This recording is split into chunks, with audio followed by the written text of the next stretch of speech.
Hello dear students, आज हमारा engineering mathematics 1 का यूनिट 1 में लेक्चर नंबर 4 है और आज के लेक्चर से जो हमारा टॉपिक स्टार्ट होगा वो है रैंक ऑफ मैट्रिक्स। ठीक, आज के लेक्चर में हम पढ़ेंगे व्हाट इज रैंक। उसके बाद हम बात करेंगे इक्लियन फॉर्म ऑफ मेथड, मतलब हम इक्लियन फॉर्म मेथड अप्लाई करके किसी भी मैट्रिक्स की रैंक को कैसे फाइंड आउट कर सकते हैं। उसके बाद हम बात करेंगे कुछ एकेटिव के क्वेश्चंस, उनको सॉल्व करेंगे, है ना, और कुछ प्रैक्टिस क्वेश्चंस आपके लिए भी होंगे। तो चलिए आज स्टार्ट करते हैं अपना लेक्चर नंबर 4। और आज के लेक्चर में सबसे पहले हम पढ़ेंगे व्हाट इज रैंक। तो देखिए रैंक क्या होती है। तो रैंक क्या है? Number of non zero rose in A matrix. किसी भी मैट्रिक्स में कितनी नॉन जीरो रो है उसको हम क्या बोलते हैं? रैंक बोलते हैं मैट्रिक्स की। तो हमें केवल काउंट करना है, मैट्रिक्स के अंदर केवल काउंट करना है कि कितनी नॉन जीरो रोज हैं। लेकिन इंपॉर्टेंट ये है कि आप काउंट कब करेंगे। स्टार्टिंग में काउंट नहीं करेंगे, क्वेश्चन को देख के काउंट नहीं करेंगे, क्योंकि क्वेश्चन को अगर आप देख के काउंट करेंगे तो हो सकता है उसमें स्टार्टिंग में एक भी रो ऐसी ना हो जिसमें जीरो हो, यानी कि सारी ही रो क्या होंगी? नॉन जीरो होंगी।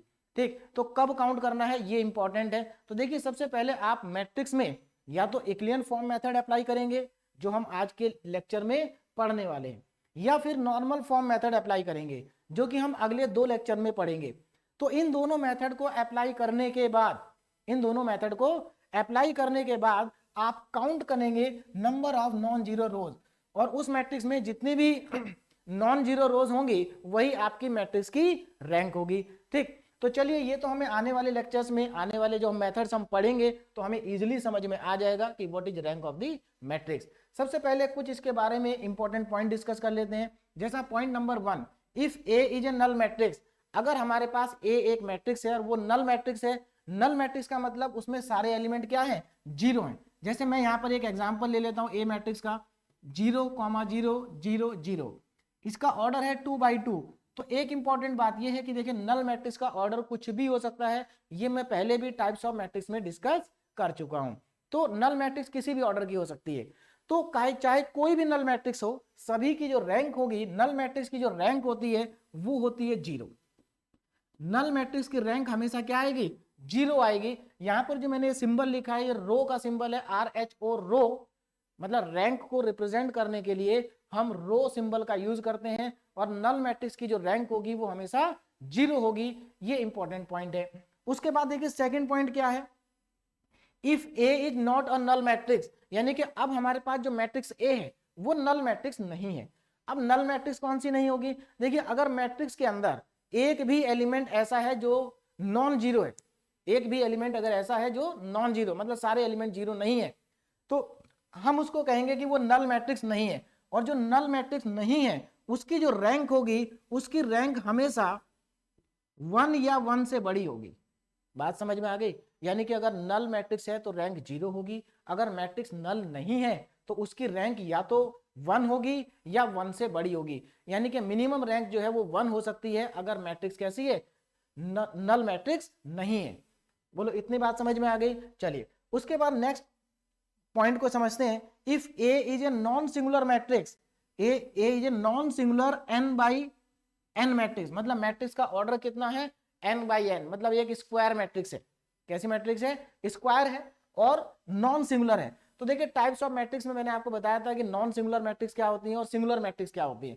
तो सबसे पहले नॉन सिंगुलर मैट्रिक्स वो मैट्रिक्स होती है जिसका डिटर्मिनेंट 0 नहीं होता है। यानी कि नॉन सिंगुलर मैट्रिक्स का डिटर्मिनेंट 0 नहीं होता है और सिंगुलर मैट्रिक्स का डिटर्मिनेंट 0 होता है। तो अब अगर मैट्रिक्स का डिटर्मिनेंट 0 नहीं है और उसका ऑर्डर n/n है, तो ध्यान दीजिए इसकी जो रैंक होगी, इसकी जो रैंक होगी वो भी n के इक्वल होगी। किसके इक्वल होगी? n के इक्वल होगी। ठीक, तो ये पॉइंट आपको क्लियर हो गया कि अगर हमारे पास एक नॉन सिंगुलर मैट्रिक्स है, ठीक है, तो उसका डिटरमिनेंट 0 नहीं होता है। ठीक है, और उसकी जो रैंक होती है वो उसके ऑर्डर के ही इक्वल होती है। मतलब अगर कोई मैट्रिक्स हमारे पास 3/3 की है तो उसकी रैंक 3 होगी अगर वो नॉन सिंगुलर है। ठीक, अब हम लास्ट पॉइंट को समझने की कोशिश करते हैं। If A is m/n matrix, देखिए एक चीज आप ध्यान दीजिएगा, रैंक हम किसी भी मैट्रिक्स की कैलकुलेट कर सकते हैं, चाहे वो स्क्वायर हो चाहे वो रेक्टेंगुलर हो। जरूरी नहीं कि मैट्रिक्स स्क्वायर ही होनी चाहिए, तो किसी भी मैट्रिक्स की रैंक को कैलकुलेट किया जा सकता है। अब अगर हमारे पास एक रेक्टेंगुलर मैट्रिक्स है जिसका ऑर्डर m/n है तो उसकी रैंक क्या आएगी? तो देखिए यहां पर ध्यान दीजिएगा, सबसे पहले तो आपको ये चेक करना है कि ये जो m/n है इसमें m की वैल्यू ज्यादा है या n की वैल्यू कम है, मतलब m की वैल्यू ज्यादा है या n की वैल्यू ज्यादा है। ठीक है, देखिए अगर ये स्क्वायर मैट्रिक्स होगी तो m और n बराबर हो गए, लेकिन अगर रेक्टेंगुलर मैट्रिक्स है तो हो सकता है कि m बड़ा नंबर हो और हो सकता है कि n बड़ा नंबर हो, दोनों में से कुछ भी हो सकता है। तो जो हमारी मैट्रिक्स की रैंक होगी वो क्या होगी, देखिए मैट्रिक्स की जो रैंक होगी वो हमारी हमेशा less than equal to minimum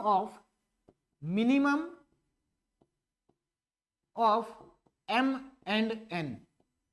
मतलब m और n दोनों नंबर में आपको ये देखना है कि छोटा नंबर कौन सा है।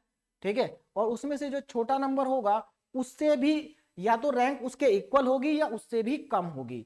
ठीक है, जैसे फॉर एग्जांपल यहां पर मैं इसके कुछ एग्जांपल आपको लिख के दिखाऊं तो ध्यान दीजिएगा। जैसे मान लीजिए मेरे पास एक मैट्रिक्स है A और इसका ऑर्डर है 2/3। कितना ऑर्डर है, 2/3। ठीक, तो आप मुझे बता सकते हैं कि इसकी रैंक कितनी हो सकती है, कितनी हो सकती है। तो देखिए m की वैल्यू 2 है, n की वैल्यू 3 है, तो इसकी जो रैंक होगी, इसकी जो रैंक होगी या तो 2 होगी या 2 से कम होगी, 2 से ज्यादा नहीं हो सकती, 2 से ज्यादा नहीं हो सकती। ऐसे ही अगर मान लीजिए मैं यहां पर एक और मैट्रिक्स लिख रहा हूं A, इसका ऑर्डर हमारे पास 3/2 है।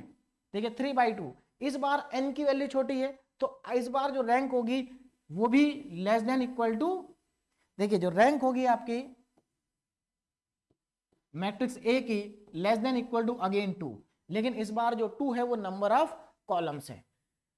ठीक, एक और एग्जांपल, अगर मेरे पास मैट्रिक्स है जिसका ऑर्डर है 3/4 तो इसकी रैंक मिनिमम कितनी हो सकती है, तो इसकी जो मिनिमम रैंक होगी वो हमारी होगी लेस देन इक्वल टू 3, मतलब या तो 3 या 3 से कम होगी। तो मेरे ख्याल से आपको लास्ट पॉइंट भी समझ में आ गया होगा।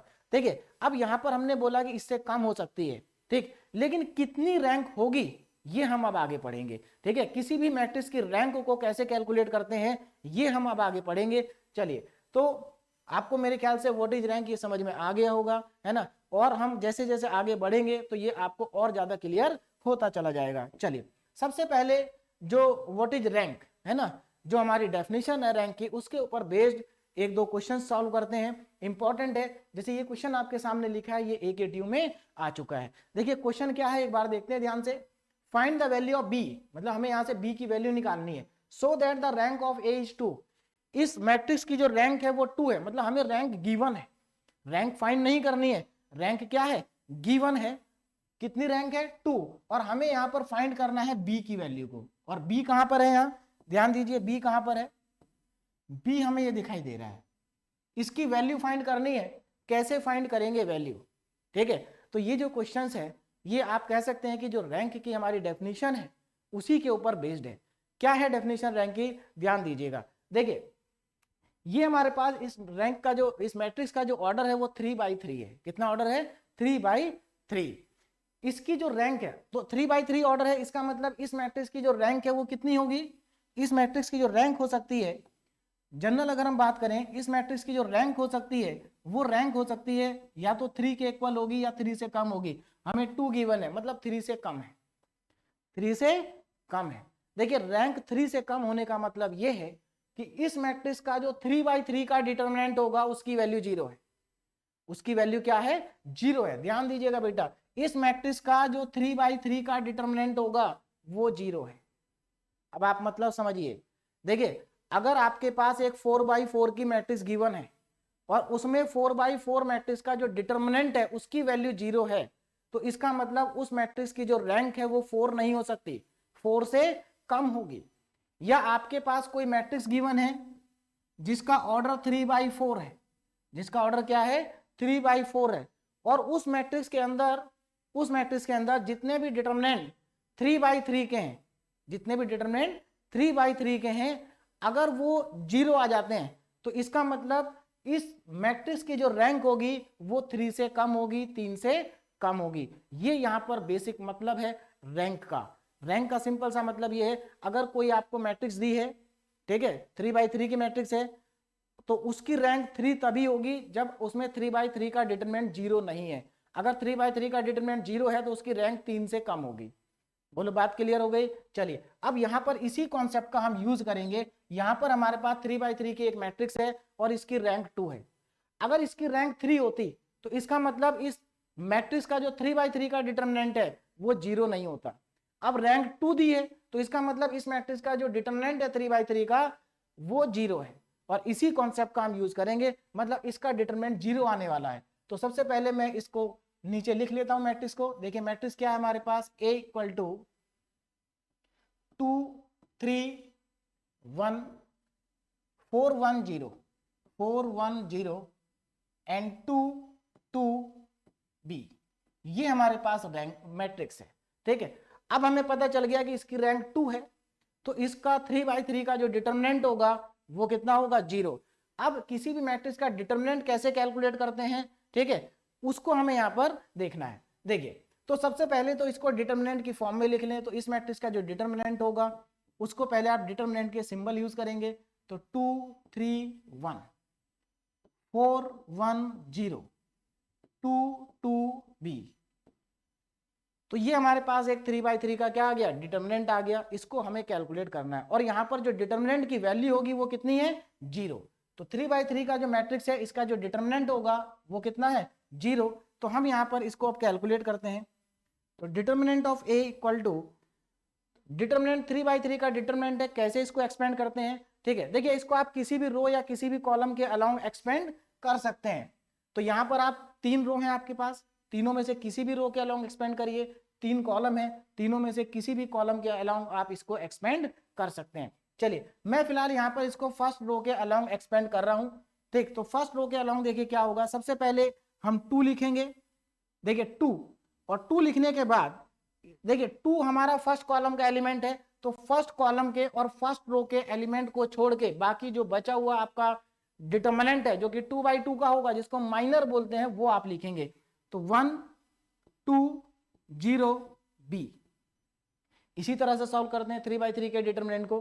ठीक है ना, 1 2 0 B। उसके बाद लिखेंगे 4, लेकिन आपको याद होगा देखिए इसका साइन प्लस होता है, इसका साइन माइनस होता है। तो पहले आप माइनस लिखेंगे, -4। और -4 लिखने के बाद 4 जिस रो और कॉलम में आ रहा है उस रो और कॉलम को क्या करेंगे, छोड़ देंगे और बाकी सब लिख लेंगे। देखिए -4, अब आप डिटरमिनेंट लिखेंगे -4, इसको और इसको स्किप करेंगे, 3 और 1 2 एंड B 2B। ठीक, तो -4 भी हमने लिख दिया। अब इसके बाद नेक्स्ट एलिमेंट हमारे पास क्या है, 2। इसका साइन होता है प्लस, इसको क्या लेते हैं, प्लस। तो +2 और यहां पर अब हमारे पास जो माइनर है वो क्या है, देखिए इसको और इसको स्किप करेंगे, इसको छोड़ देंगे दोनों को, और हम लिखेंगे 3 1 और 1 0। तो ये हमारा जो डिटरमिनेंट है वो एक्सपेंड हो गया अलोंग फर्स्ट रो। देखिए आप किसी भी रो और कॉलम के अलोंग एक्सपेंड कर सकते हैं, ज्यादा इजी रहेगा अगर आप इसको सेकंड कॉलम और थर्ड रो के अलोंग एक्सपेंड करें, क्योंकि उसमें एक 0 आ रहा है। चलिए अपने आप ट्राई करना। अब यहां से देखिए कितना आंसर आएगा, डिटरमिनेंट ऑफ A कितना आएगा उसको कैलकुलेट करते हैं। देखिए 2, अब ये 2/2 का डिटरमिनेंट आ गया आपके पास, ये तो इजी है आपको कैलकुलेट करना। 1 इंटू B माइनस लगाएंगे, 0 इंटू 2 0, यानी कि 2 इंटू B -0।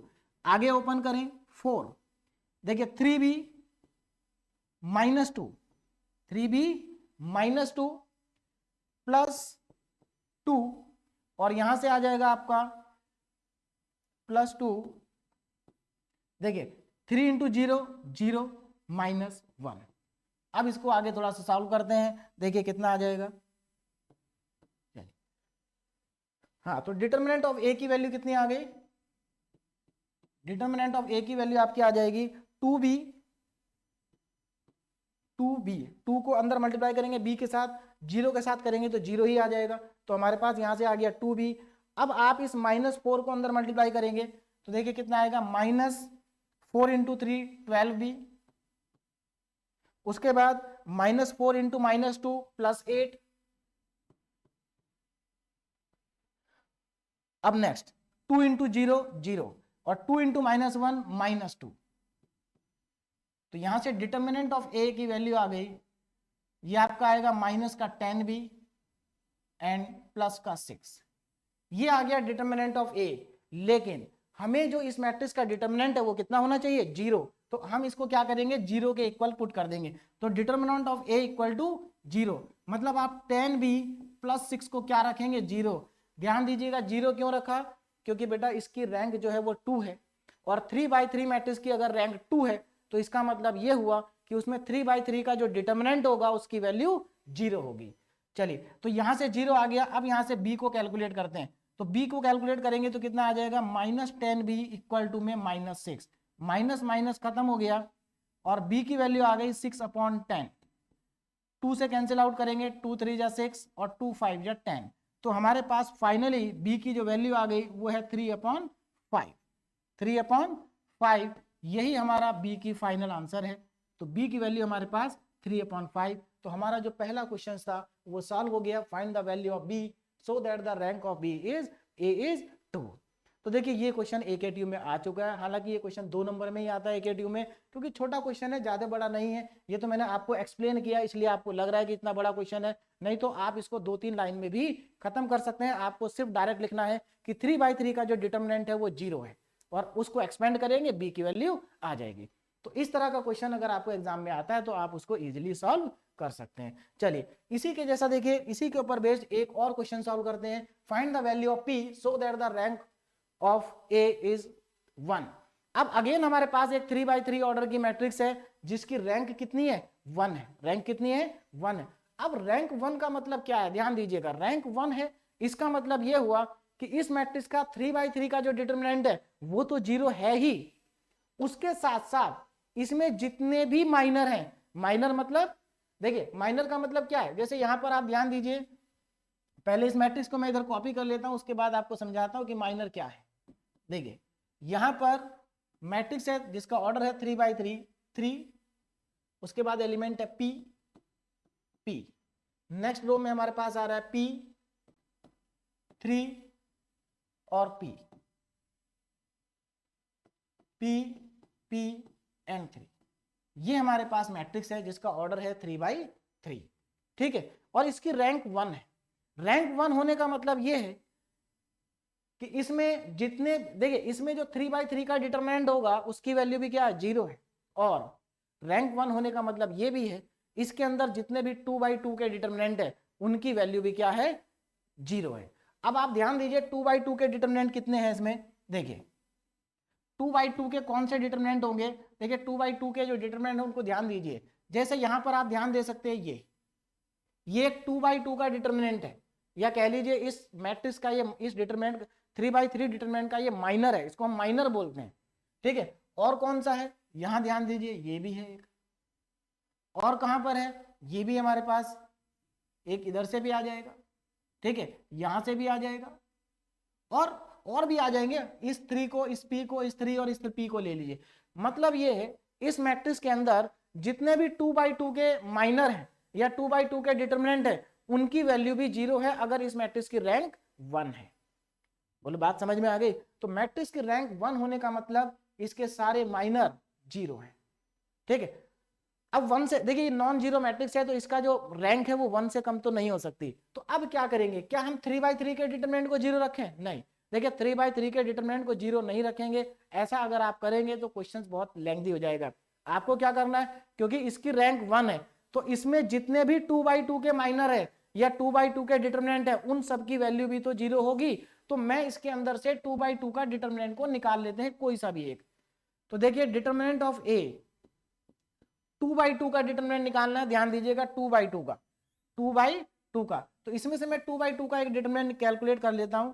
देखिए कौन सा है, जैसे फॉर एग्जांपल 3p3, यहां पर ये फर्स्ट वाला मैंने ले लिया, आप कोई सा भी ले सकते हैं, उससे फर्क नहीं पड़ेगा, ठीक है ना, कोई भी डिटरमिनेंट हम ले सकते हैं। चलिए अब इसको 0 रख देंगे क्योंकि इसकी वैल्यू भी क्या है, 0 है। तो determinant of A equal to 0 है, इसका मतलब 3p3 इसकी वैल्यू 0 होगी, इसकी वैल्यू क्या होगी, 0 होगी। चलिए अब इसको थोड़ा सॉल्व कर देते हैं, कितना आंसर आएगा ध्यान दीजिए। देखिए यहां पर इसको सॉल्व करेंगे तो 2/2 का डिटरमिनेंट को सॉल्व करना आसान होता है, आप सिंपली इसको इससे मल्टीप्लाई कर देंगे और उसके बाद माइनस का साइन लगाएंगे। तो 3 3 जा 9, माइनस 3 3 जा 9, उसके बाद minus p into p, p square आ जाएगा, और इसकी वैल्यू होगी 0। ठीक, यहां से आप इसको क्या करेंगे, 9 को उधर ले जाइए, तो minus P square equal to -9, और यहां से माइनस खत्म हो जाएगा, तो पी स्क्वायर इक्वल टू आएगा 9, और यहां से p की जो वैल्यू आएगी वो आएगी 3। देखिए वैसे तो यहां से जो p की वैल्यू आएगी वो +-3 आएगी, ठीक है, लेकिन अगर आप इसमें देखें, अगर आप एक और माइनर ले लें इसमें से, यहाँ p square equal to 3p होगा, तो उस केस में आपको वैल्यू 3 मिलेगी, यानी कि हमें नेगेटिव वैल्यू कंसीडर नहीं करनी है, p की पॉजिटिव वैल्यू ही इसका आंसर होगा। तो इस मैट्रिक्स का जो फाइनली हमारा आंसर आ गया है वो है p की वैल्यू कितनी है, 3। तो ये क्वेश्चन हमारा सॉल्व हो गया। तो मेरे ख्याल से आपको ये क्वेश्चन समझ में आ गए होंगे। दोनों बहुत छोटे क्वेश्चन है, दोनों ही क्वेश्चन AKTU में पूछे जा चुके हैं, है ना। हालांकि ये शॉर्ट क्वेश्चन है, 2-2 नंबर में आते हैं, लेकिन इंपॉर्टेंट क्वेश्चन है। और एकदम जो हमारी रैंक होती है, व्हाट इज रैंक, रैंक की जो डेफिनेशन है उसके ऊपर बेस्ड है, ठीक है। तो यानी कि किसी भी मैट्रिक्स की जो रैंक होती है, ठीक है, वो नंबर ऑफ नॉन जीरो रोज के इक्वल होती है। लेकिन उसका दूसरा मतलब ये भी है कि अगर कोई आपके पास 3x3 की मैट्रिक्स है, ठीक है, और उसकी रैंक अगर 3 से कम है, तो इसका मतलब 3x3 का जो डिटरमिनेंट होगा वो 0 है। अगर रैंक 1 है तो इसका मतलब यह है कि 2x2 वाले जितने भी डिटरमिनेंट है उनकी वैल्यू भी 0 है। तो मेरे ख्याल से ये आपको समझ में आ गया होगा, ठीक है ना। चलिए अब हम आगे बढ़ते हैं, और आगे जो क्वेश्चन है हमारा वो है प्रैक्टिस क्वेश्चन, ठीक है। तो जैसे क्वेश्चन मैंने आपको अभी अभी कराए हैं, बिल्कुल एग्जैक्टली उन्हीं के जैसा एक क्वेश्चन है। आप इसको अपने आप घर में ट्राई करें, और आंसर भी सामने लिखा है 5, आपको पता चल जाएगा कि आपका क्वेश्चन सही है या गलत है, ठीक है। चलिए अब हम आगे चलते हैं और अब बात करते हैं इक्लियन फॉर्म मेथड की, ठीक है ना। तो अभी जो मैंने आपको 2 क्वेश्चन सॉल्व कराया या प्रैक्टिस क्वेश्चन दिया, वो एकदम बेसिक थे, डेफिनेशन के ऊपर बेस्ड थे, ठीक है। अब मैट्रिक्स की रैंक को कैलकुलेट करने के लिए हमारे पास 2 मेथड है, इक्लियन फॉर्म मेथड और नॉर्मल फॉर्म मेथड। आज हम पढ़ेंगे इक्लियन फॉर्म मेथड।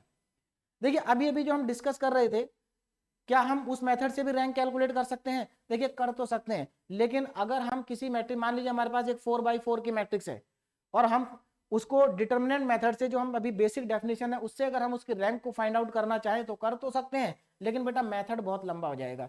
पहले आप 4x4 मैट्रिक्स का डिटर्मिनेंट निकालेंगे, जो कि अपने आप में एक बड़ा प्रोसीजर है, ठीक है। अगर वो 0 आ गया तो उसके बाद आप उसमें जितने भी 3x3 के डिटर्मिनेंट है, जो कि काफी सारे होंगे, फिर आप उनका डिटर्मिनेंट निकालेंगे, ठीक है। अगर वो भी 0 आ गए तो फिर आपको 2x2 पे जाना पड़ेगा। तो इसलिए बेटा वो मेथड बहुत ही बड़ा है ना, तो हम डायरेक्टली नहीं निकालेंगे। तो इसलिए हमारे पास रैंक को कैलकुलेट करने के लिए 2 और मेथड हैं, इक्लियन फॉर्म मेथड और नॉर्मल फॉर्म मेथड। आज हम बात करेंगे इक्लियन फॉर्म मेथड की। तो कैसे कैलकुलेट करते हैं इक्लियन फॉर्म मेथड से, ध्यान दीजिए।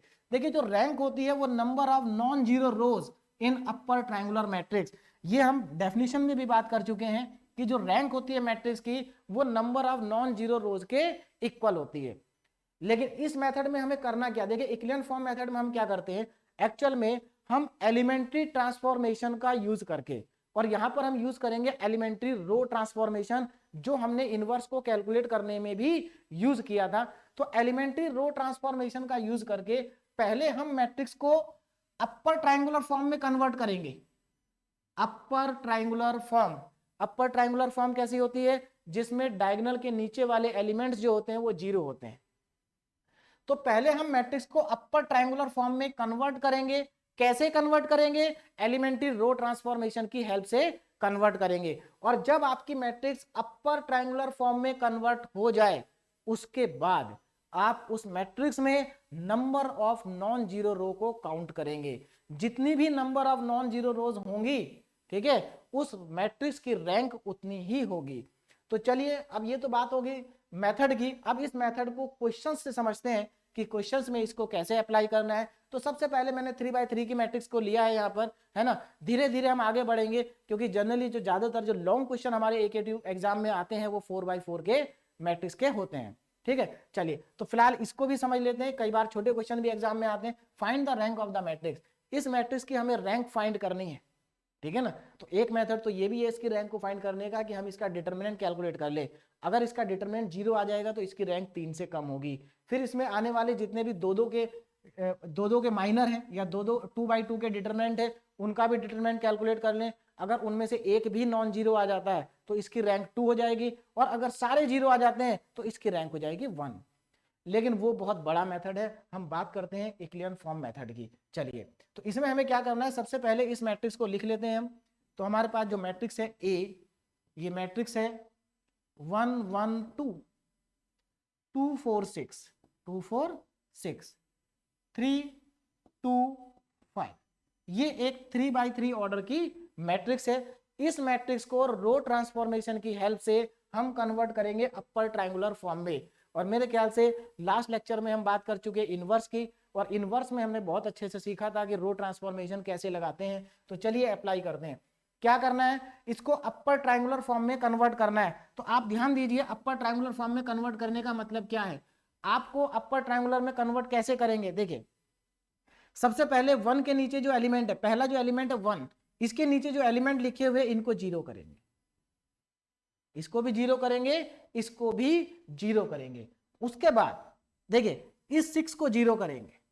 ऐसा क्यों कर रहे हैं, अगर मैंने इन तीनों एलिमेंट को जीरो कर दिया तो देखो ये डायगोनल एलिमेंट है, इनके नीचे के तीनों एलिमेंट जीरो हो जाएंगे, तो हमारी जो मैट्रिक्स है वो अपर ट्रायंगुलर फॉर्म में कन्वर्ट हो जाएगी। क्या तीनों को एक साथ जीरो करेंगे, नहीं, पहले आप 1 के नीचे दोनों जीरो करेंगे, उसके बाद यहां पर इसको जीरो करेंगे। तो ध्यान दीजिएगा कैसे जीरो करना है। चलिए, तो पहले इन दो एलिमेंट को जीरो करते हैं, और ये हमको बहुत अच्छे तरीके से आता है कि किस कैसे 1 के नीचे के दोनों एलिमेंट को जीरो करना है। तो क्या ट्रांसफॉर्मेशन लगाएंगे, ध्यान दीजिए, देखिए इन दोनों को हम जीरो करेंगे इस 1 की हेल्प से। अब यहाँ इस मैट्रिक्स में 1 है, जहां पर 1 नहीं होगा वहां पर क्या करेंगे, क्या यहाँ पर 1 को बनाना कंपलसरी है, तो देखिए यहाँ पर कंपलसरी नहीं है, लेकिन अगर आप 1 बना लेंगे तो उससे आपकी कैलकुलेशन आसान हो जाएगी। चलिए, तो स्टार्ट करते हैं सबसे पहला ऑपरेशन। तो सबसे पहला हमारा ऑपरेशन क्या, हमें R2 में चेंज करना है, R2 में चेंज करना है। क्या चेंज करेंगे R2 में, अगर आप R2 में से इस R1 को माइनस कर दें, या ऐसा कह लीजिए पहले आप R1 को -1 से मल्टीप्लाई कर दें, R1 को -1 से मल्टीप्लाई कर दें और फिर इसमें ऐड कर दें, तो यानी कि R2 में change plus minus times of R1, यानी कि -1 टाइम्स ऑफ R1। तो R1 को पहले -1 से मल्टीप्लाई करो और इसमें से उसको ऐड कर दो, इसमें ऐड कर दो। चलिए, तो किस में चेंज करना है, R2 में। तो सबसे पहले R2 के एलिमेंट सेपरेटली लिख लीजिए, क्या क्या है, 1 4 एंड 2। ठीक, अब हमें R1 को -1 से मल्टीप्लाई करना है, और -1 से मल्टीप्लाई करने के बाद इसी के नीचे लिखिए, तो -1 -2 एंड -3, और उसके बाद इन दोनों को ऐड कर दीजिए। देखिए 1 - 1 0 आ जाएगा, ये आपका 2 आ जाएगा, और यहां पर आपका -1 आ जाएगा। तो आपके पास सेकंड रो के जो नए एलिमेंट आ गए हैं वो है 0 2 और 1।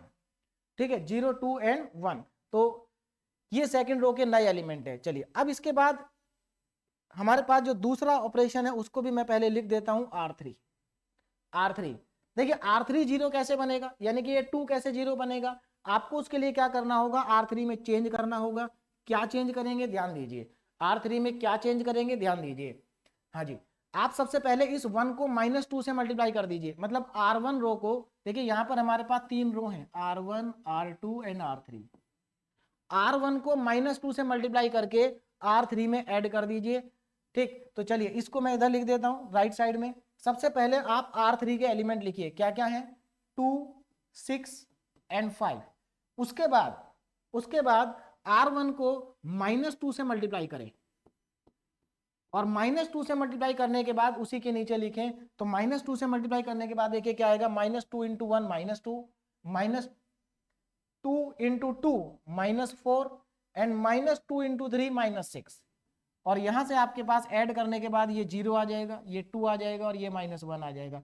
तो यानी कि आपके नीचे के दोनों रो के एलिमेंट्स हमें मिल चुके हैं। तो चलिए मैं इस मैट्रिक्स को दोबारा लिखता हूं, ध्यान दीजिएगा। देखिए,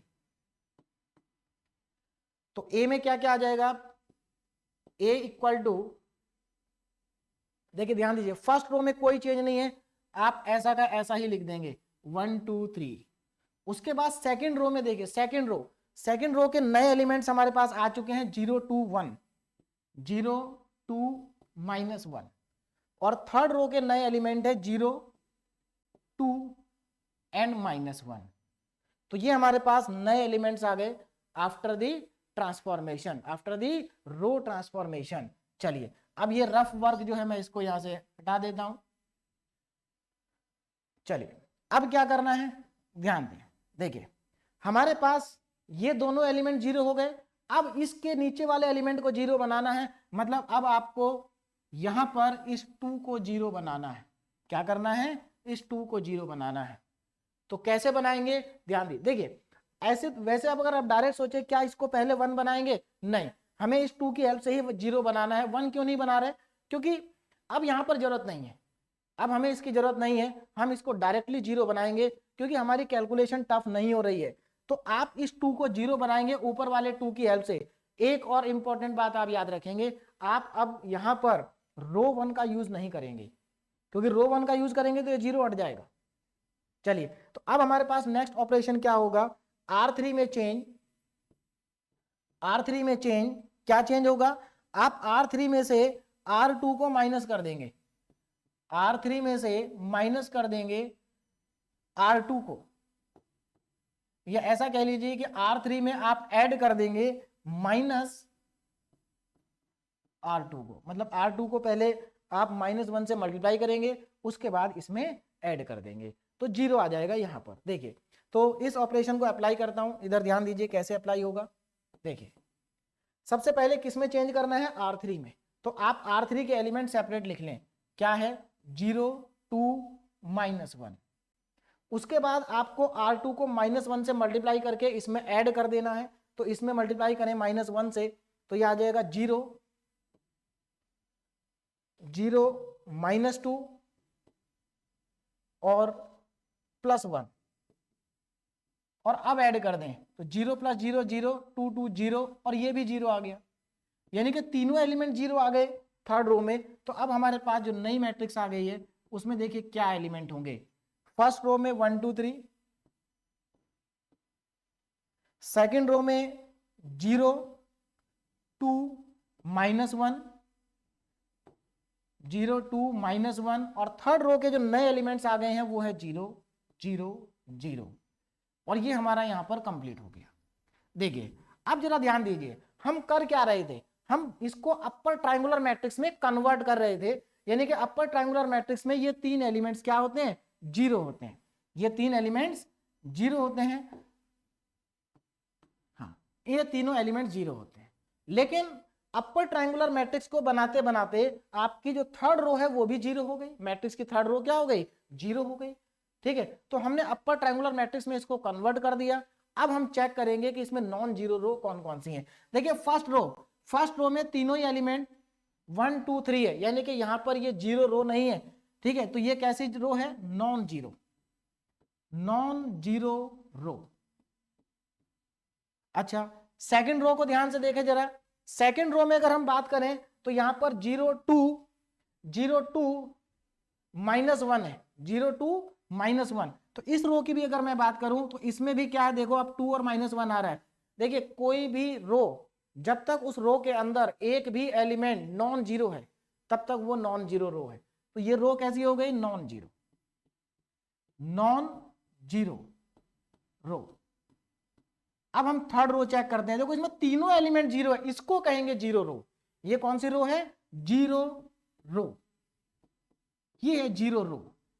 आपको क्या काउंट करना था? नंबर ऑफ नॉन जीरो रो, यानी कि ऐसी रो जिसमें सारे जीरो नहीं है। तो कितने हैं नॉन जीरो रो? 1 and 2। तो आपकी जो इस रैंक की मैट्रिक्स हो गई, ये जो मैट्रिक्स है इसकी जो रैंक हो जाएगी वो होगी 2। This is the Euclidean form method. तो मेरे ख्याल से आपको इस छोटे से एग्जांपल से भी समझ में आ गया होगा कि हम यूक्लिडियन फॉर्म मेथड में क्या करेंगे। नहीं तो अभी और भी हमारे पास क्वेश्चंस हैं, उससे और अच्छे से आपको क्लियर हो जाएगा। यानी कि आप इस मेथड में सिंपली मैट्रिक्स को अपर ट्रायंगुलर मैट्रिक्स में कन्वर्ट करते हैं। कैसे कन्वर्ट करते हैं? रो ट्रांसफॉर्मेशन की हेल्प से। और ऐसा करते हुए, है ना, ऐसा करते हुए जो आपके पास फाइनल मैट्रिक्स आएगी उसमें फिर आप काउंट करेंगे कि कितनी रो ऐसी हैं, कितनी रो ऐसी हैं जो नॉन जीरो रो है। जितनी भी नॉन जीरो रो होंगी वही आपकी उस मैट्रिक्स की रैंक हो जाएगी। तो हमारा ये क्वेश्चन नंबर, नेक्स्ट क्वेश्चन भी क्या हो गया? कंप्लीट हो गया। चलिए अब आगे,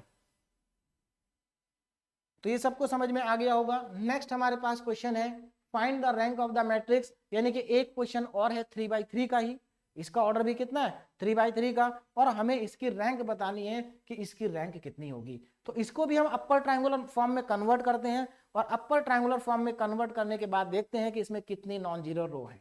चलिए तो स्टार्ट करते हैं। सबसे पहले मैट्रिक्स को नीचे मैं कॉपी कर लेता हूं। चलिए तो ए मैट्रिक्स है हमारे पास 2 2 2, इसमें सारे एलिमेंट सेम है 2 2 2। ऑर्डर क्या है 3/3 का है, यानी कि इस मैट्रिक्स का ऑर्डर है 3/3, है ना। छोटा सा क्वेश्चन है ये भी, AKTU में एक बार आ चुका है 2 नंबर में, ठीक है, और सिंपल सा क्वेश्चन है। चलिए अब इसको अपर ट्रायंगुलर मैट्रिक्स में कन्वर्ट करते हैं। तो क्या ऑपरेशन हम यहाँ पर लगाएं, क्या ऑपरेशन यहाँ पर अप्लाई करें? तो आपको करना क्या है, इसको 0 बनाना है, इसको 0 बनाना है, और जब ये 0 बन जाए तो इसको भी 0 बनाना है। तो पहले किनको 0 बनाएंगे, इसको और इसको 0 बनाएंगे। तो चलिए ऑपरेशन लगाते हैं, ट्रांसफॉर्मेशन लगाते हैं। क्या करें, सबसे पहले हमारे पास R2, देखिए ये R1 रो है, ये R2 है, और यहां पर R3 है। तो हमें R2 और R3 में चेंज करना है। किस में चेंज करना है, R2 और R3 में चेंज करना है। तो सबसे पहले R2 में चेंज, क्या चेंज करेंगे, R2 में आपको ऐड करना है पहली रो को -1 से मल्टीप्लाई करके। देखिए सेम एलिमेंट है, इसको 0 बनाना है इसकी हेल्प से, तो इसको -2 से मल्टीप्लाई कर दें, इसमें ऐड कर दें। अच्छा इस बार मैंने यहाँ पर 1 नहीं बनाया, क्यों नहीं बनाया, क्योंकि जरूरत नहीं है बेटा, है ना। इजिली नीचे के दोनों एलिमेंट बिना किसी टफ कैलकुलेशन के दोनों एलिमेंट 0 हो रहे हैं, है ना। तो अगर बिना किसी टफ कैलकुलेशन के दोनों एलिमेंट नीचे के 0 हो जाते हैं तो आपको वहां पर 1 बनाने की जरूरत नहीं है यूक्लिडियन फॉर्म मेथड में। ठीक, चलिए तो हमारे पास R2 में हमने चेंज कर दिया। R2 में हमने क्या किया, R2 में ऐड किया फर्स्ट रो को -1 से मल्टीप्लाई करने के बाद, यानी कि सिंपली हमें इसमें से इसको माइनस करना है। उसके बाद R3 में चेंज करेंगे, और R3 में क्या चेंज करेंगे, R3 में ऐड करेंगे, फिर से अगेन वही R1 को -1 से मल्टीप्लाई करेंगे और R3 में ऐड कर देंगे, 0 बन जाएगा। चलिए अब इन दोनों ऑपरेशन को मैं अप्लाई करता हूं और देखता हूं हमारे पास नई मैट्रिक्स क्या आ रही है। चलिए ध्यान दीजिए, देखिए अच्छा R1 में कोई चेंज नहीं है, तो इसमें जिसने में कोई चेंज नहीं है उसको मैं पहले कॉपी कर लेता हूं। देखिए R1 में कोई चेंज नहीं है, तो 2 2 एंड 2। सेकंड रो में चेंज है, क्या चेंज है, सेकंड रो के सारे एलिमेंट पहले मैं इधर लिख लेता हूं 2 2 2। उसके बाद R1 में -1 से मल्टीप्लाई करना है, तो सब -2 -2 -2 हो जाएंगे, इनको ऐड कर दीजिए 0 0 0, तीनों एलिमेंट 0 आ गए, तीनों एलिमेंट क्या आ गए, 0 आ गए। सिमिलरली अब हम R3 में ऑपरेशन लगाते हैं, तो पहले R3 के एलिमेंट लिख लीजिए 2 2 2, और R1 को फिर से -1 मल्टीप्लाई करके लिखेंगे, तो सेम पहले की तरह ही सब कुछ आ जाएगा 0 0 0, यानी कि थर्ड रो के जो एलिमेंट है वो भी क्या है 0 0 0। अब आप ध्यान दीजिए, हमें इन तीन को 0 बनाना था, लेकिन ये तो सारे ही 0 बन गए, सारे ही क्या हो गए 0 हो गए। तो कोई बात नहीं, अब हम इसको आगे नहीं बढ़ाएंगे, है ना। अब यहीं पर आप देखें कि इस मैट्रिक्स के अंदर कितनी रो ऐसी हैं जो कि नॉन जीरो हैं। तो आप अगर ध्यान दें तो एक ही नॉन जीरो रो है आपके पास, है ना, फर्स्ट वाली। ये कैसी रो है, नॉन जीरो रो, ठीक है। बाकी दोनों कैसी हैं, जीरो रो, और ये भी कैसी है, जीरो रो। तो कितनी रैंक हो गई इस मैट्रिक्स की, इसकी रैंक देखना है कितनी नंबर ऑफ नॉन जीरो रो है। तो इस मैट्रिक्स की जो रैंक हो गई है वो है आपकी 1। तो इस मैट्रिक्स की रैंक कितनी आ गई, 1। तो सिंपल सा क्वेश्चन था, बहुत छोटा सा क्वेश्चन था, और AKTU में 2 मार्क्स में पूछा जा चुका है। ठीक, चलिए अब थोड़ा आगे चलते हैं। नेक्स्ट क्वेश्चन प्रैक्टिस क्वेश्चन है, बिल्कुल एग्जैक्टली 3/3 का, जैसे अभी मैंने 2 क्वेश्चन कराए उसी की तरह नेक्स्ट क्वेश्चन हमारा प्रैक्टिस क्वेश्चन। ये आप अपने आप सॉल्व करके देखेंगे। इसकी जो रैंक है वो 2 है, आंसर दिया हुआ है। चलिए अब चलते हैं नेक्स्ट क्वेश्चन की तरफ। Find the rank of the matrix A, है ना। अब हमारे पास थोड़ा बड़ी मैट्रिक्स आ गई, इसकी जो ऑर्डर है वो ऑर्डर है 3/4 का। कितना ऑर्डर है, 3/4 का। हमें यूक्लिडियन फॉर्म मेथड से इसकी रैंक फाइंड आउट करनी है। वैसे तो इसमें मेथड मेंशन नहीं है, तो जहां पर मेथड मेंशन नहीं है आप उसको एग्जाम में यूक्लिडियन फॉर्म मेथड से भी कर सकते हैं, और जो हम आगे के 2 लेक्चर में पढ़ेंगे नॉर्मल फॉर्म मेथड, उससे भी कर सकते हैं। ठीक है, तो चलिए अभी तो हम इक्विवेलेंट फॉर्म मेथड पढ़ रहे हैं तो उसी को अप्लाई करते हैं, उसी से इसकी रैंक को फाइंड आउट करते हैं। चलिए तो सबसे पहले मैं इस मैट्रिक्स को नीचे लिख लेता हूं। तो क्या है मैट्रिक्स हमारे पास, A इक्वल टू 1 2 1 2 3 3 3 5 4 और 2 1 एंड 5। इस मैट्रिक्स का ऑर्डर है, 3 रो है इसमें और कॉलम है इसमें 4, तो 3/4 का ऑर्डर है इस मैट्रिक्स का। चलिए तो क्या करना है आपको इसमें इक्विवेलेंट फॉर्म में इसको कन्वर्ट करना है, मतलब आपको इसमें अपर ट्रायंगुलर मैट्रिक्स में कन्वर्ट करना है। तो आपको क्या करना होगा, आपको पहले 1 के नीचे जो 2 एलिमेंट दिखाई दे रहे हैं इनको 0 बनाएंगे, फिर 3 के नीचे जो दिखाई दे रहा है इसको 0 बनाएंगे, क्योंकि ये डायगोनल एलिमेंट्स हैं और इसके नीचे के तीनों एलिमेंट्स को अगर आप 0 बना देंगे तो ये जो हमारी मैट्रिक्स है ये अपर ट्रायंगुलर फॉर्म में कन्वर्ट हो जाएगी। ठीक है, और इसी को हम कहते हैं इक्विवेलेंट फॉर्म मेथड। तो चलिए स्टार्ट करते हैं। सबसे पहले 2 और 1 को 0 बनाते हैं, ऊपर पहले से ही 1 है तो कैलकुलेशन हमारी और आसान हो जाएगी। चलिए स्टार्ट करते हैं। हाँ, तो सबसे पहले ऑपरेशन लिखते हैं। क्या ऑपरेशन होगा, R2 में चेंज करेंगे, और क्या चेंज करेंगे, R2 में से R2 में ऐड करेंगे।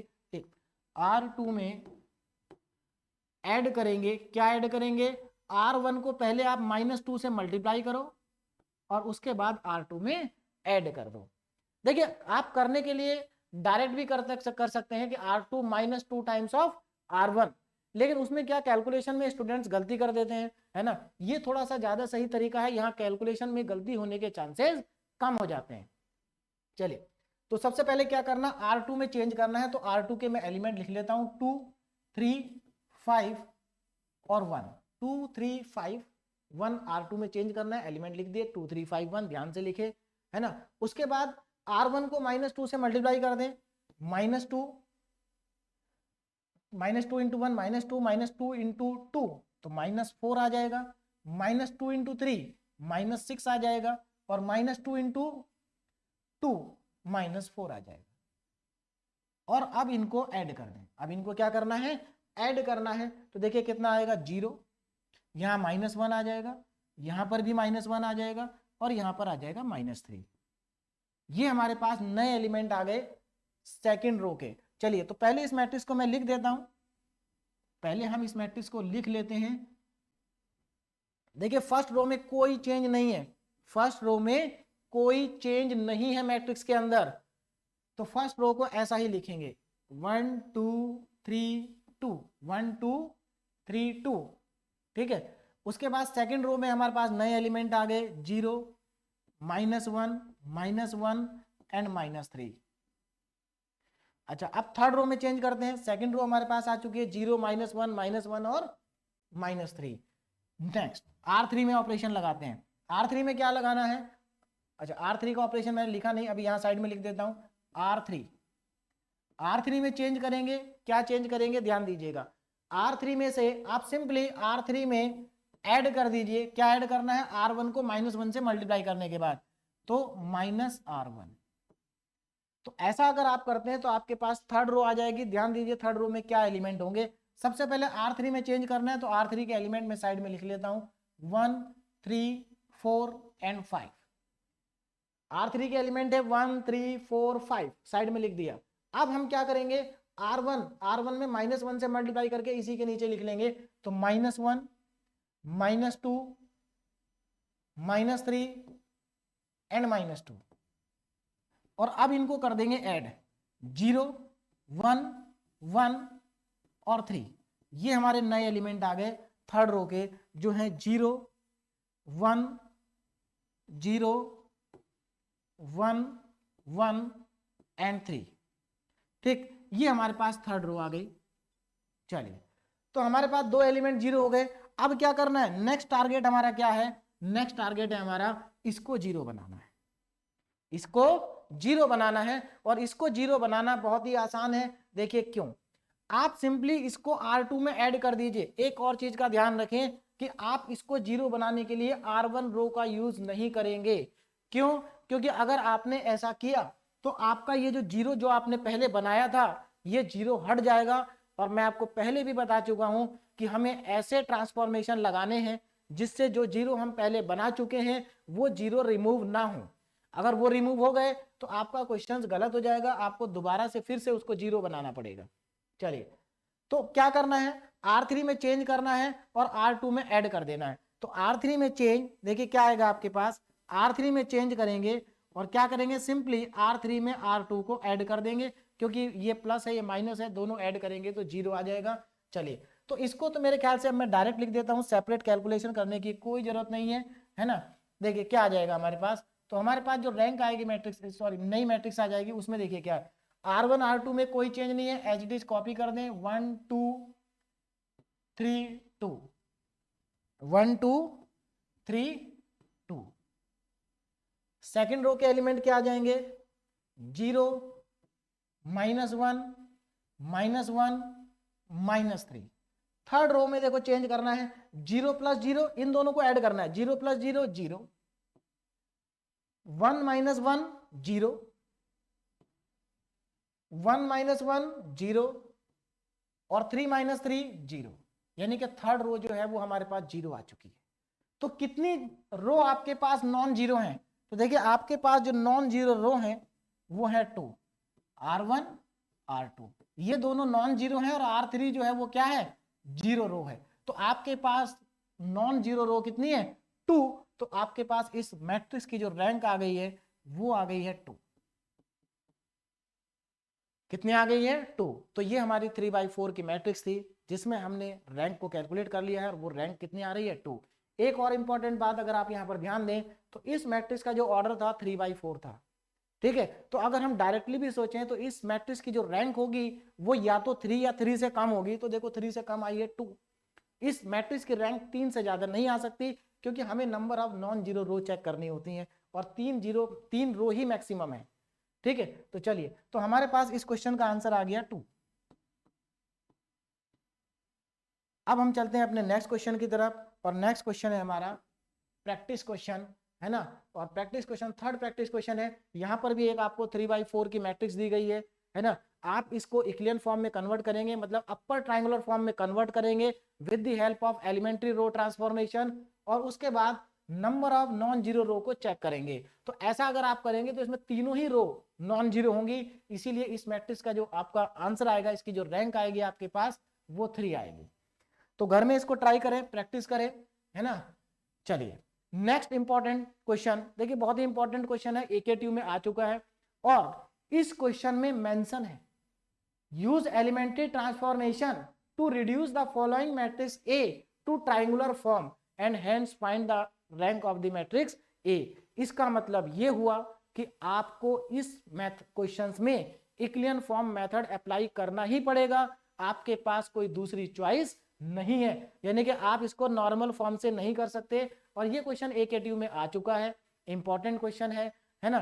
तो इस तरह से आप इसीलिए आपको इक्लियन फॉर्म मेथड भी आना चाहिए।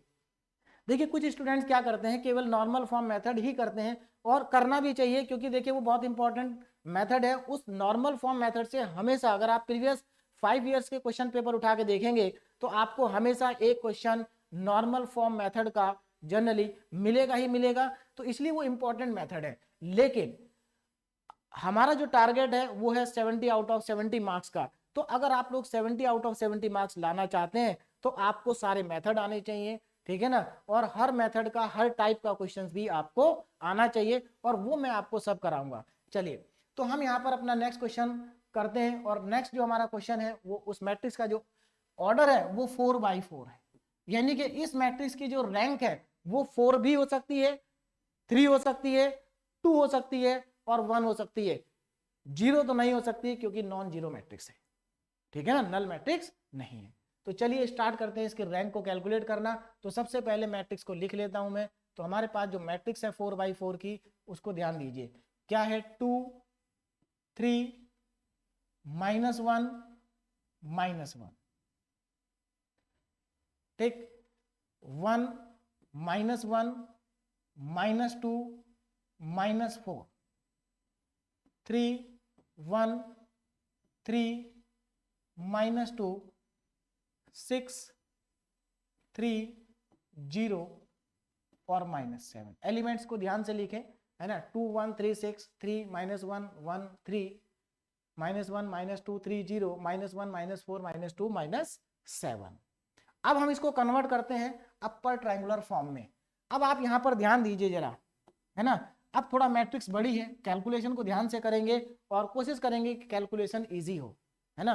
तो आप सबसे पहले देखें, पहली ही पोजीशन पे यहां पर 2 है, तो अब हमें इसके तीनों नीचे 0 बनाने हैं। तो आप करने के लिए डायरेक्ट भी कर सकते हैं, लेकिन मैट्रिक्स बड़ी है ना, तो इसलिए थोड़ा कैलकुलेशन को इजी बनाने की कोशिश करें और कोशिश करेंगे इस प्लेस पे 1 आ जाए, इस प्लेस पे क्या आ जाए, 1 आ जाए। तो इसके लिए देखो, हमें इसके नीचे ही जस्ट 1 दिखाई दे रहा है, तो हम R1 और R2 रो को क्या कर सकते हैं, एक्सचेंज कर सकते हैं, आपस में बदल सकते हैं, आपस में बदल सकते हैं, क्योंकि हमारे पास ये रूल है कि हम मैट्रिक्स की कोई भी दो रो को इंटरचेंज कर सकते हैं। तो चलिए पहला ऑपरेशन हमारा देखिए क्या है, R1 में चेंज, और R1 को हम क्या कर देंगे, R2 से चेंज कर देंगे, दोनों को आपस में बदल देंगे। तो जो नई मैट्रिक्स आएगी ऐसा करने के बाद उसको देखिए क्या होगा, जो कि पहली मैट्रिक्स की ही क्या होगी, इक्विवेलेंट होगी, ठीक है ना, इक्विवेलेंट होगी। चलिए देखिए, इक्विवेलेंट का सिंबल आता है, इक्वल भी अप्लाई कर सकते हैं, लेकिन एक्चुअल में जो मैट्रिक्स होती है वो इक्विवेलेंट होती है। तो देखिए नेक्स्ट जो हमारे पास आएगा वो क्या होगा, ध्यान दीजिए, सेकंड रो को फर्स्ट रो में लिखेंगे, तो 1 -1 -2 -4। सेकंड रो में क्या आएगा, फर्स्ट रो आएगी 2 3 -1 -1। सेकंड, थर्ड और फोर्थ रो को ऐसा ही लिखेंगे, इसमें हमने कोई चेंज नहीं किया है, 3 1 3 -2 6 3 0 और -7।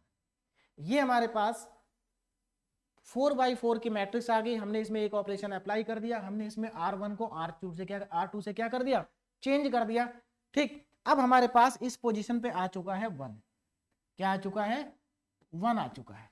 देखिए अब हमारे पास यहां पर आ चुका है 1।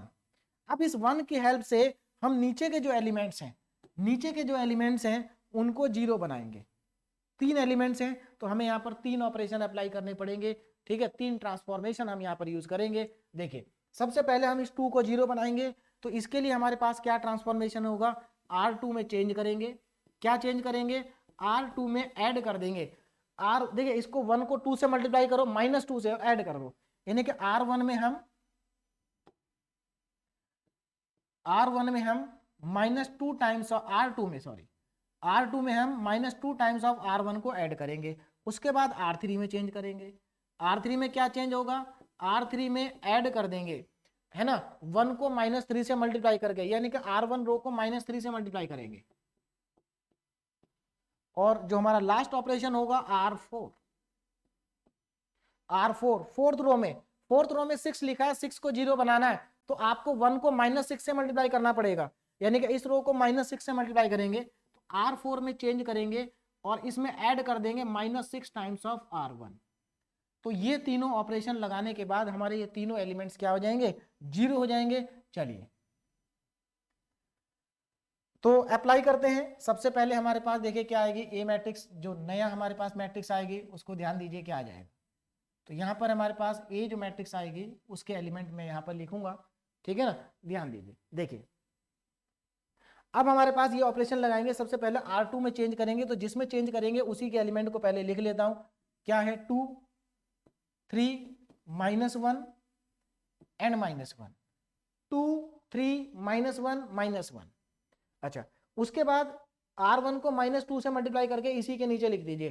तो R1 को -2 से मल्टीप्लाई करना, ध्यान से करें, -2 × 1 -2 -2 × -1 तो +2 हो जाएगा। ध्यान दीजिएगा, -2 से R1 को मल्टीप्लाई करना है, तो -2 × 1 -2 -2 × -1 +2 -2 × -2 +4। उसके बाद -2 × 4 -2 × 4, तो ये क्या हो जाएगा, +8। अब इनको ऐड करते हैं, तो ये 0 आएगा, ये आपके पास 5 आ जाएगा, ये आपके पास 3 आ जाएगा और ये 7 आ जाएगा। तो मैं इन एलिमेंट्स को पहले लिख लेता हूं। R1 में कोई चेंज नहीं है, तो R1 के एलिमेंट सबसे पहले लिख देता हूं, 1 -1 -2 एंड -4। ठीक, -2 एंड -4। तो फर्स्ट रो के एलिमेंट, सेकंड रो के एलिमेंट हमारे पास यहां पर आ चुके हैं। तो ये होंगे 0 5 3 और 7। ठीक है, 7। चलिए, तो हमारी सेकंड रो कंप्लीट हो गई। अब हम चलते हैं थर्ड रो पे। देखिए थर्ड रो में क्या करना है, R3 में चेंज करना है -3 टाइम्स ऑफ R1। तो सबसे पहले R3 के एलिमेंट लिख लेता हूं। R3 के एलिमेंट है 3 1 3 -2। देखिए 3 1 3 -2, और इसमें हम क्या करेंगे, -3 से R1 को मल्टीप्लाई करेंगे। तो -3 से R1 को मल्टीप्लाई करिए, -3 इंटू -1 +3। देखिए -3 इंटू -1 +3, -3 इंटू -2 +6, -3 इंटू -4 +12। अब इनको ऐड कर, तो ये 0 आएगा, 4 आएगा, 9 और आपके पास आ जाएगा 10। ठीक है, देखिए R3 में जो एलिमेंट है 3 1 3 और -2, तो 0 4 9 और 10 ऐड करने के बाद, चलिए तो हमारे पास नए एलिमेंट आ गए R3 के 0 4 9 और 10। अब नेक्स्ट देखिए, नेक्स्ट में क्या है, R4 में चेंज करना है, और R4 में प्लस करना है -6 टाइम्स ऑफ R1। तो पहले R4 के एलिमेंट लिख लीजिए, 6 3 0 और -7। इसमें 6 टाइम्स ऑफ R1 ऐड करना है। तो -6 +6 +12 और प्लस का 24। -+6 4 जा 24। R1 में ही चेंज करना है। चलिए अब इनको मैं ऐड कर देता हूं। कितना आएगा, 0 9 12 और 24 में से 7 को माइनस करेंगे तो हमारे पास आ जाएगा 17। कितना आ जाएगा, 17। तो ये हमारे नेक्स्ट रो के एलिमेंट आ गए 0 9 12 और 17। चलिए, तो हमारे पास तीनों ऑपरेशन मैंने अप्लाई कर दिए हैं। ठीक है ना। अब देखो हमारे पास यहाँ पर ये 3 एलिमेंट्स आ गए 0। अब क्या करना है, देखो अब आपको इस पोजीशन पे आ रहा है 5, है ना। अगर आप इसको 5 ही रखते हैं, इसके नीचे के दोनों एलिमेंट को 0 बनाना है आपको अपर ट्रायंगुलर में कन्वर्ट करने के लिए, तो आप इसको 5 को 5 ही रहने देंगे, तब भी नीचे के 0 बन जाएंगे, लेकिन वो कैलकुलेशन थोड़ा टफ हो जाएगी, है ना भाई। आप इसको 0 बनाएंगे तो पहले आप इसको 5 से डिवाइड करेंगे, फिर आप इसको 4 से मल्टीप्लाई करेंगे माइनस से, तब ऐड करेंगे। तो ये लंबा प्रोसीजर, कैलकुलेशन भी बड़ी हो जाएगी। इससे ज़्यादा आसान ये है कि पहले आप इस 5 को 1 बना लें। जब आप इसको 1 बना लेंगे तो नीचे के 0 बनाना आसान हो जाएगा। तो इस 5 को 1 कैसे बनाना है, देखिए ये R2 में लिखा हुआ है, R2 में लिखा हुआ है, तो आप R2 में से अगर R3 को माइनस कर दें।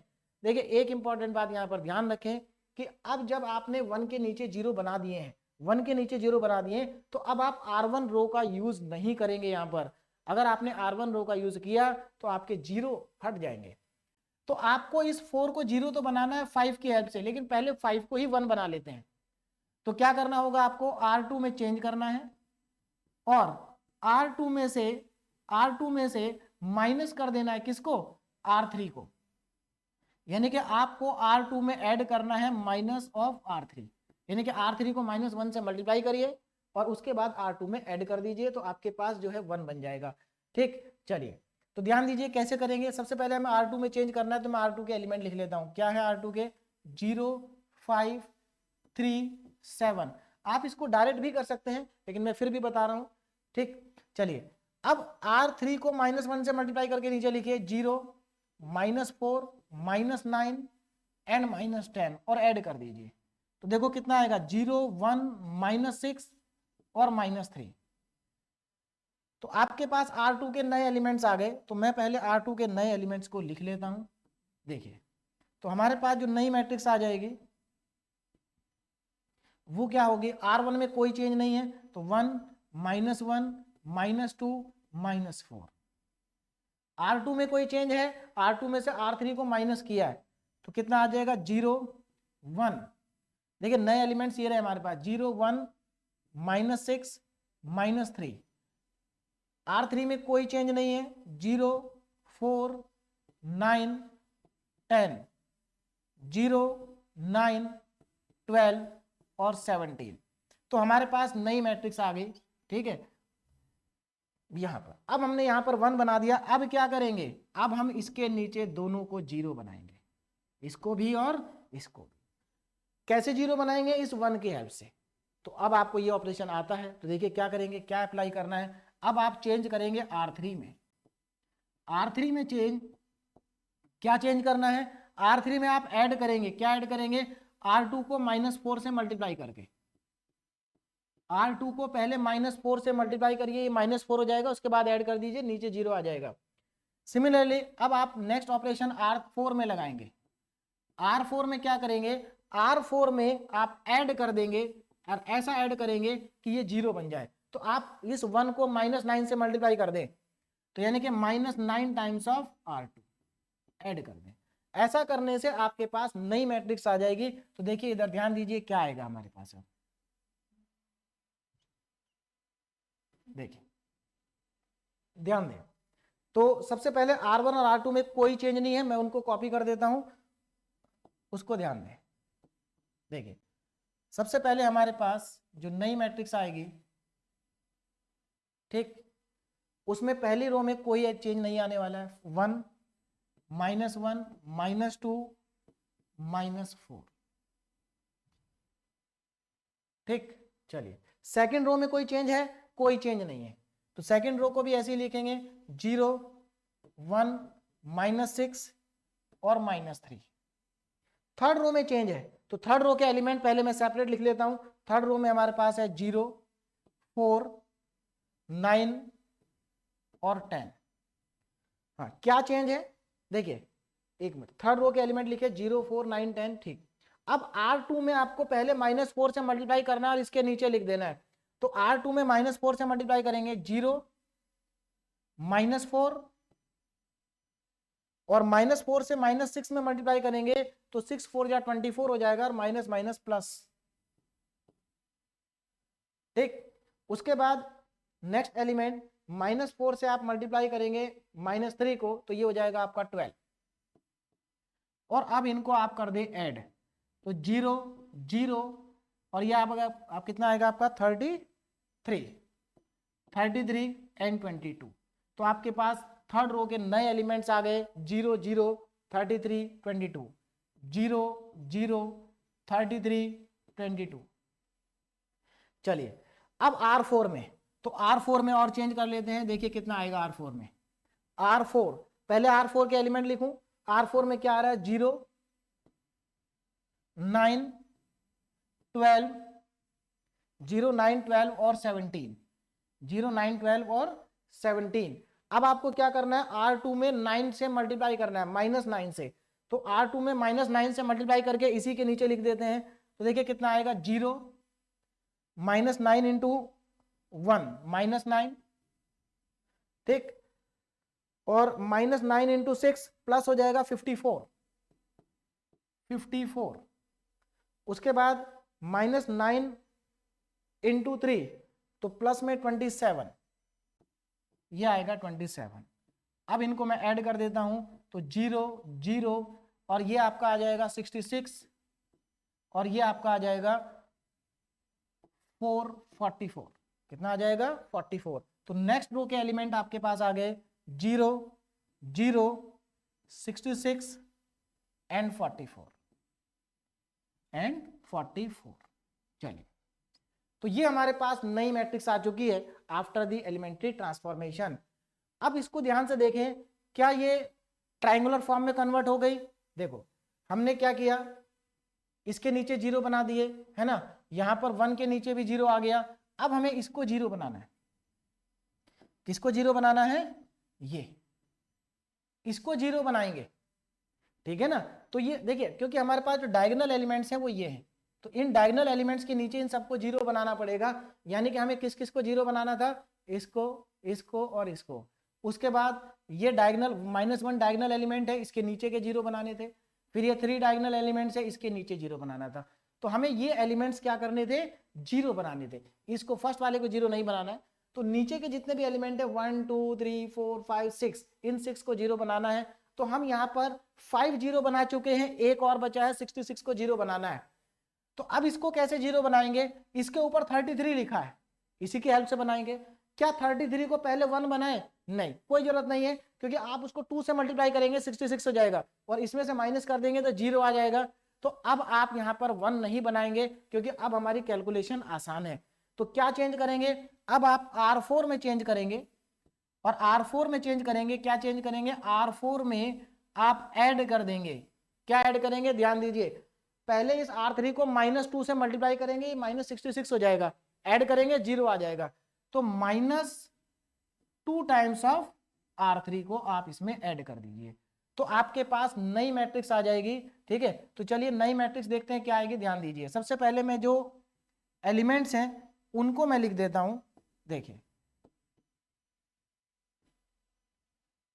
चलिए ध्यान दीजिए, तो एलिमेंट्स को मैं लिख लेता हूं। पहली 3 रो में कोई चेंज नहीं है, तो 1 -1 -2 -4। ठीक, उसके बाद R2 में भी कोई चेंज नहीं है, 0 1 -6 -3, -6 -3 कोई चेंज नहीं है। उसके बाद 0 0 33 22 और लास्ट है, हाँ इसमें चेंज करना है। देखिए जिसमें चेंज करना है मैं उसके एलिमेंट ऊपर लिख लेता हूं, तो ऊपर क्या है, 4th रो में चेंज करना है, तो 4th रो के एलिमेंट है 0 0 66 एंड 44। उसके बाद आपको R3 को -2 से मल्टीप्लाई करना है, तो R3 को -2 से मल्टीप्लाई करिए, 0 0, ये हो जाएगा -66 और ये हो जाएगा -44, ऐड कर देंगे। तो ऐड करने पे देखो क्या आ रहा है, मैं डायरेक्ट यहां लिख देता हूं, 0 0 + 0 0, इन दोनों को ऐड करेंगे, 0 66 - 66 0, 44 - 44 0, तो ये हमने इनको ऐड कर दिया। और फाइनली हमारी जो अपर ट्राइंगुलर मैट्रिक्स थी, जिस जिस एलिमेंट को हमें 0 करना था वो सब एलिमेंट हम 0 कर चुके हैं, और ऐसा करने पर हमारी लास्ट रो जो है वो 0 हो गई है। अब हमारी जो लास्ट मैट्रिक्स आई है इसमें हमें ये देखना है कि कितनी नॉन जीरो रो है। तो देखिए पहली रो नॉन जीरो, पहली रो क्या है, नॉन जीरो रो है आपकी, तो फर्स्ट रो नॉन जीरो, दूसरी रो भी नॉन जीरो, थर्ड रो भी नॉन जीरो, और ये जो है ये जीरो रो है। ये कौन सी रो है, जीरो रो है। तो इसमें कितनी नॉन जीरो रो हो गई, 3, तो आपकी 3 नॉन जीरो रो है। तो आपका इस मैट्रिक्स का जो रैंक आ गई है वो है rank of A is equal to 3, rank of A equal to में 3 आपके पास आ चुका है। तो इस मैट्रिक्स की जो रैंक है वो आपकी है 3। तो ये हमारी 4x4 की मैट्रिक्स थी जिसकी हमने रैंक को कैलकुलेट किया है ना। तो इस लेक्चर में हमने सबसे पहले व्हाट इज रैंक उसको समझा, उसके मीनिंग को समझा, फिर उसके ऊपर बेस्ड कुछ बेसिक क्वेश्चंस किए जो डेफिनेशन के ऊपर बेस्ड थे और एकेटीव एग्जामिनेशन के लिए इंपॉर्टेंट है, 2 नंबर में वहां से क्वेश्चंस आते हैं। उसके बाद हमने इक्लियन फॉर्म मेथड को पढ़ा, उसको ठीक से समझा, उसके जितने भी ऑपरेशंस थे वो उसमें अप्लाई किए, यानी कि यहां पर हम रैंक को कैलकुलेट कर रहे हैं इक्लियन फॉर्म मेथड से। अब देखिए आने वाला जो हमारा नेक्स्ट लेक्चर है, आने वाला जो हमारा नेक्स्ट लेक्चर है उसमें हम नॉर्मल फॉर्म मेथड पढ़ेंगे और नॉर्मल फॉर्म से मैट्रिक्स की रैंक को कैलकुलेट करेंगे। ठीक है, तो देखिए चाहे मैट्रिक्स 2x2 की हो, 3x3 की हो, 3x4, 4x3, 4x4 और इससे बड़ी भी अगर कोई मैट्रिक्स है तो हम सब की रैंक कैलकुलेट कर सकते हैं, और रैंक को कैलकुलेट करना बहुत ही आसान है। तो अभी हमने आज पढ़ा इक्लियन फॉर्म मेथड, आगे पढ़ेंगे नॉर्मल फॉर्म मेथड। जो नॉर्मल फॉर्म मेथड है वो इक्लियन फॉर्म मेथड से आसान ही है और बहुत इंपॉर्टेंट है एकेटीव एग्जामिनेशन के लिए। तो इसलिए अगले जो 2 लेक्चर हैं वो बहुत इंपॉर्टेंट है। उसमें से आप ये मान के चलिए कि लगभग एक क्वेश्चन आपका 10 मार्क्स का एकेटीव में आएगा और बहुत ही आसान है अगर आप बेसिक से चलेंगे, अगर आप बेसिक कॉन्सेप्ट को समझ के आगे बढ़ेंगे। चलिए अब आपका 4x4 में एक प्रैक्टिस क्वेश्चन है, इसको आप घर से करें। इसकी जो रैंक है वो आएगी आपकी 2। ठीक है, तो रैंक कितनी आएगी, 2। तो आज हमारा लेक्चर यहीं पर फिनिश हो गया है। अगले लेक्चर में मिलेंगे जिसमें हम बात करेंगे नॉर्मल फॉर्म मेथड की और नॉर्मल फॉर्म मेथड से कैलकुलेट करेंगे रैंक मैट्रिक्स की। तो तब तक के लिए थैंक यू सो मच।